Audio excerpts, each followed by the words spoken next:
Have you ever had that feeling where you're overthinking, you're anxious, you're struggling so much to figure out how to say the things you want to say, worrying about what other people are going to think, how they're going to react or respond, and that ends up ultimately stopping you from speaking your truth, using your voice, and standing up for yourself? I'm so glad you found this video because today we are going to do a deep dive into how to stand up for yourself, how to speak with confidence, and knowing that it's okay to do this and you're worthy and deserving of using your voice and making sure that your needs are taken care of. Hi, if you're new here, I'm Allie. I'm a self-development and relationship coach, and I put out new videos each week focusing on how you can become your best self, building the confidence, the self-worth, and the relationships that you truly want. So make sure to hit the subscribe button. I always like to make sure that there's tangible takeaways and things that you can start to implement, and come back and let me know how it goes because I would love to hear it. For now, let's jump right into it. Ironically, I tried to film this 2 to 3 weeks ago and something happened in my own life where I've had to practice all of these things, and so I want to touch on that and talk about how I've used these tools to help me be able to speak from a place of confidence, knowing my worth. So get cozy, grab your tea or coffee, and let's dive into how you can find your voice and speak from a place that's empowered rather than a place that's coming from fear or worry or lack. When I think of some of the hardest situations that I've been through that have really helped me find my voice,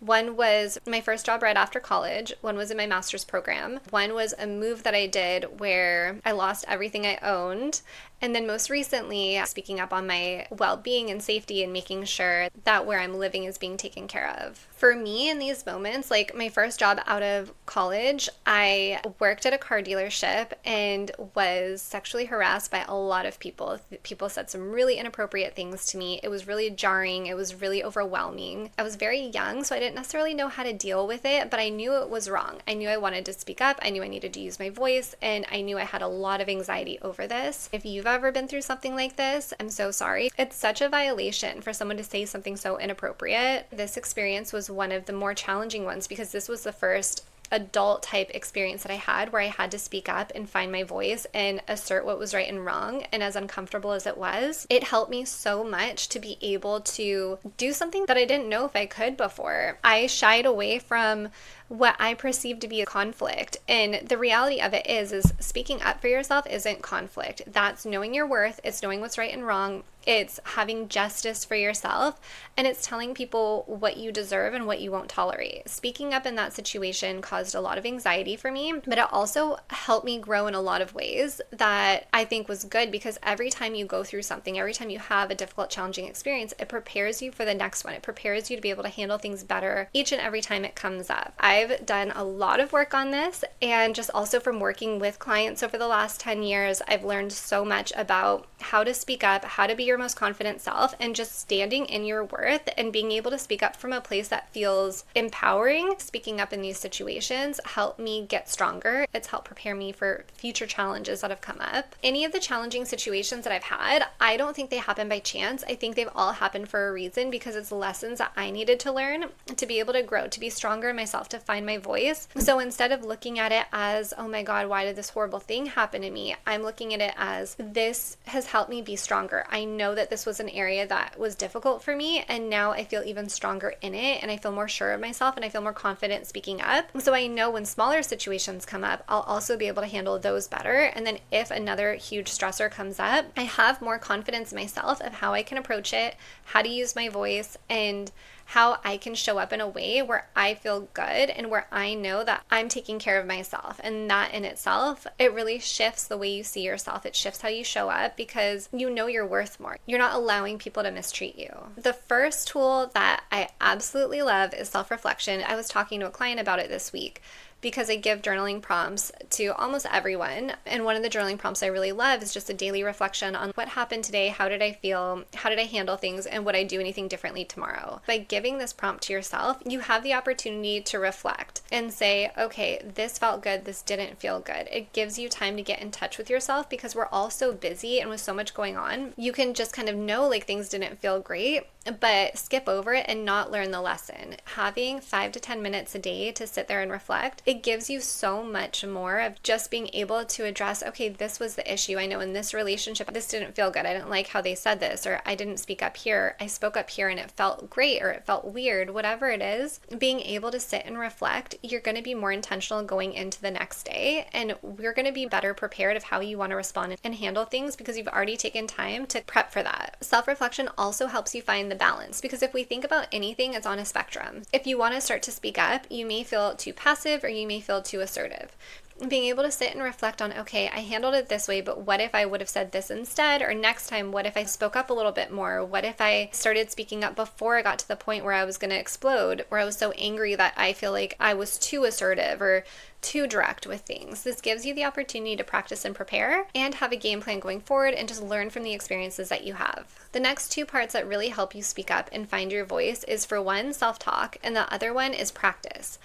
If you were to think about all of the times that you feel small, that you feel like you're not speaking up, that you've maybe pushed things down for so long that then you end up like overreacting because it's so much time that you didn't speak up, that then you take it all out on one situation or one thing or one person. And you can do this on a piece of paper too, to really organize your thoughts, and do 2 columns. So on one side, you could write down all of the things that frustrate you. This could be people not showing up for you. This could be people asking you to do too much and not setting limits at work, in relationships. If you have certain standards that you're afraid to speak up about, or maybe you feel uncomfortable or shy even having standards of expectations of someone making the plan, someone taking initiative, someone taking you out on a date, paying for the bill, taking care of things. It's okay to have standards. There's nothing wrong with that. A lot of times too, people don't want to be perceived in a certain way, so they don't set standards, or they're just easygoing because they don't want to be seen as difficult. Whatever it is that comes up for you, write all of that stuff down, and then on the right hand side, write how you respond and how you want to respond. The more you can think about that and actually the words and the language that you would use, that's practicing it, and it's helping you prepare for when the moment comes for you to be able to do that. Let's say if someone is constantly asking you on last minute dates, you can write back and say, I really appreciate a plan. I'm not available last minute. I would love to get together another time, but let's plan it ahead. Or if someone's always asking you to do things to the point where it impacts your ability to get your own stuff done, it depletes your energy, it's just too much, you can say, look, I'm happy to help you, but I'm not able to help all the time. I am going to take some time for myself tonight, but maybe I can help you tomorrow. Where you're not just saying yes to everything due to the fear of perceived conflict or worrying that you might let someone down. You can't show up for everyone, and that's okay. Nobody can. Start small. Think about, what are the top 3 areas that you want to start doing this? This could be with a family member, this could be at work, this could be with a friend, this could be in dating, in a romantic relationship. This can also be boundaries with yourself. Think about the top 3. You can also rank it based on how difficult you perceive this to be. What would be the easier boundary to set, and what boundary feels way more stressful, or what limit or speaking up feels more stressful. Maybe you start small and approaching things that don't feel as intimidating. So you set smaller limits or speak up in smaller ways